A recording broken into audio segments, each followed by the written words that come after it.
Bonjour, alors aujourd'hui nous allons entamer le dernier point d'entrée avant la notion tectonique, avant d'aborder la notion centrale du cours qui porte sur la notion tectonique. Eh bien, nous allons aborder la conception lumière, qui est un champ à part, assez peu connu par les architectes et qui pourtant a une importance forte, importante, aussi bien au niveau énergétique que sur le plan, donc bien sûr, qui dit énergétique, donc gain énergétique, donc écologique, mais aussi au niveau esthétique. C'est-à-dire que la conception lumière, c'est un champ à part. Il y a ce qu'on appelle les spécialistes de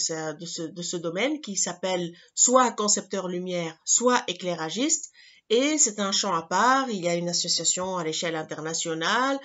ils ont une façon de fabriquer, de penser donc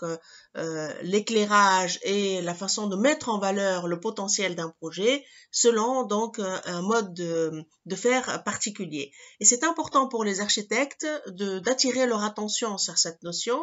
car elle permet de leur montrer qu'effectivement la conception par le biais de l'éclairage, par le biais de la lumière, eh bien, peut mettre en évidence une dimension ou des dimensions importantes de leur projet. Comme d'habitude, donc, pour ce cours, nous expliquons donc là dans la scénarisation du cours, nous expliquons les objectifs, les ressources, les activités qui permettent justement de faire un retour sur le contenu du cours et voir s'il y a eu assimilation et les outils de communication. Donc pour les objectifs, comme je viens de le dire, donc c'est important, la conception lumière est un champ à part, entière, et il a une grande importance dans la mesure où il a un impact aussi bien sur l'énergétique, mais également sur l'esthétique et l'efficience donc énergétique et esthétique de la question de la lumière dans le projet. Vous avez dans les ressources donc un article qui vous permet justement de comprendre c'est quoi le rôle, de quoi il s'agit quand on parle d'éclairagiste ou de concepteur lumière, et vous avez donc la capsule vidéo qui vous permet justement de comprendre les différentes notions traitées dans le cours. On voit que la conception de l'éclairage ou la lumière de façon générale peut être comme peut-être un élément qui fait partie intégrante de la conception du projet, comme ici pour l'IMA, c'est le concept même du projet, le fait d'avoir recours à ce dispositif hautement technologique de cette Oculus qui s'ouvre et se referme en fonction de l'intensité de lumière, en bien sûr faisant référence au dispositif du Mocharabieh, qui est un dispositif statique et non pas mécanique. Mais là, l'ingéniosité de l'architecte, c'est d'avoir réinterprété ce dispositif par un dispositif hautement technologique. Donc on voit que la conception de la lumière, ça peut être un élément à part entière, donc dans la réflexion même du projet, comme ça peut être une conception qui vient, comme on va voir dans les exemples qu'on va voir, qui est rapportée ou qui est uniquement au niveau de comment on va éclairer, comment on va mettre en évidence le projet. Exemple, nous voyons donc, c'est pour un petit peu commencer palier par palier pour vous expliquer que finalement, même le faux plafond, eh bien, il doit être réfléchi pour mettre en évidence la spatialité, pour aussi combiner à la fois le rapport avec la structure, le rapport avec l'espace et le rapport avec le besoin en éclairage. Donc, on voit que l'éclairage est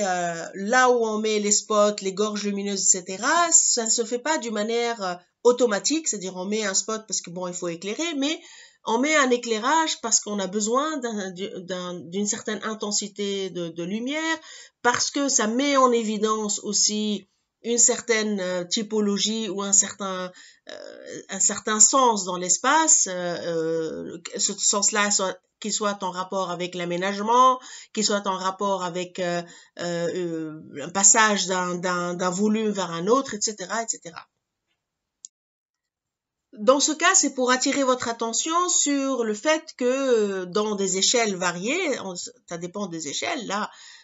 c'est l'échelle d'un mât au niveau d'un aéroport pour éclairer un système structurel à grande échelle, on voit que ça doit être étudié au niveau de son dispositif technique, au niveau de la protection aussi de l'éclairage, quelle typologie d'éclairage, quelle typologie de spot, comment ça peut être intégré dans l'ensemble, dans cette architecture, etc. Donc la conception lumière, c'est pas uniquement voilà, je vais éclairer par-ci et par-là. Ça peut aussi, dans certains cas, dans certains dispositifs, convoquer une certaine complexité technique et technologique. Dans ces deux cas, en Espagne et pour l'éclairage du pont du Gard, on voit que quelque part, d'une manière contemporaine aujourd'hui, il y a une volonté de passer par la conception lumière, le design, c'est-à-dire il est aussi le design, qu'il soit urbain ou qu'il soit à l'échelle du territoire, comme pour un pont, ou à l'échelle d'une urbanité, d'une placette, d'un espace vert, d'un espace commun, eh bien, il y a une volonté d'exprimer ce design par la conception de la lumière, comme vous voyez dans ces deux cas. Aussi, on voit comment justement la conception de la lumière met en évidence la structure, les matériaux qui définissent le couvrement de cet espace. Et donc, ça devient réellement un enrichissement, c'est-à-dire que la conception lumière devient un apport, un enrichissement. C'est pas uniquement une façon d'apporter de la lumière et de l'éclairage, mais c'est aussi une manière de renforcer des traits caractéristiques d'un espace.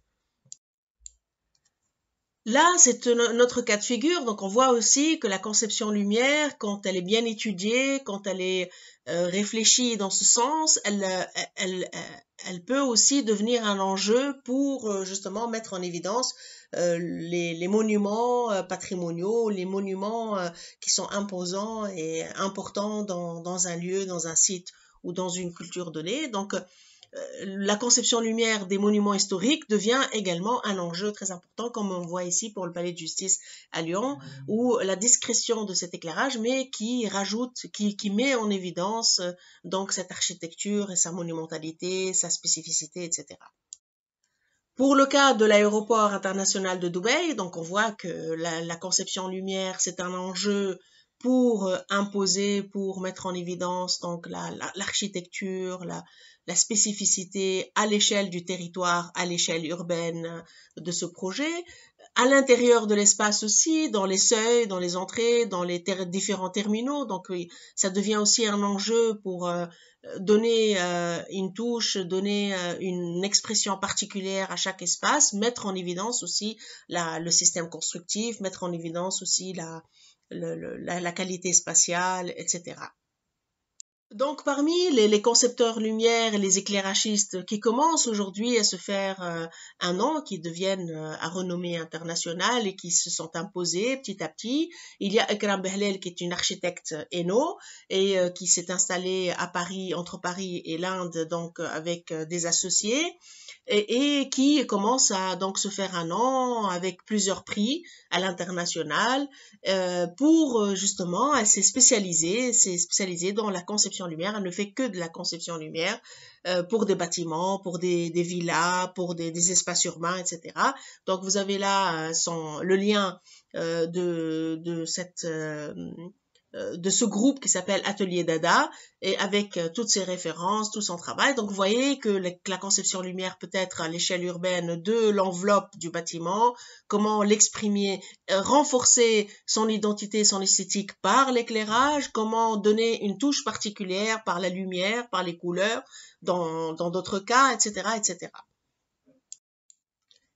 Les éclairagistes et concepteurs lumière ont justement dernièrement lancé un webinaire pour faire connaître, parce qu'ils ont vu que c'est important aujourd'hui que l'architecte donc se familiarise avec ce champ à part qui est très important, qui est en complémentarité avec la conception et qui permet justement de donner un atout aussi bien au niveau esthétique qu'au niveau donc écologique, éco-responsable pour avoir un éclairage le plus efficace et le moins coûteux, les moins énergivores possibles. Donc, ce webinaire a eu lieu le 20 novembre à 13h et ça a permis justement d'attirer l'attention sur ce champ qui est important aujourd'hui pour les architectes, les urbanistes, les collectivités publiques, etc. Et,